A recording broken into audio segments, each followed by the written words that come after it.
What's up, guys? Joe Munoz, OneStepPrep.com. I'm in the 737 sim, and I want to share with you something that I see many pilots struggle with. It has to do with the thrust lever. The thrust levers, specifically the reversers, a lot of times you're fighting with them to try to pull them out. And the reason I see pilots fighting with these thrust reversers is because you got to realize if the thrust levers are off of the idle stop, they're not all the way back at idle, they are mechanically locked. So you cannot bring them out at all. And so what happens is in the process of you trying to get them open, you actually pull slightly forward. And in the pulling of the reversers out and you move them slightly forward, you're fighting with them. So be mindful of this.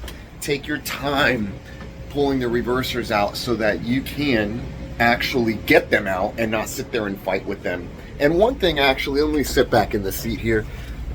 I'm going to use my left hand since I'm using the right hand for the camera. If you can use your wrist to kind of hold them down like this and then bring them out, you're going to find yourself not fighting with them, because it's when you're really trying to aggressively get them out that you actually take the thrust levers off the idle stop and you end up really not able to get them out, or at least not in a timely fashion. And remember, the reversers are most useful at high speed. So once you're in the lower speed portion of the rollout, they're not really going to do much for you. And a lot of times I see people fighting with it for much of the high speed portion. They finally get them out, and by that point, they're not even going to do anything for you. So what do you need them for? So that's just a quick tip for you. Hopefully it makes sense. Hope to see you here in Miami, OneStepPrep.com. You know where to find us. I'll see you here.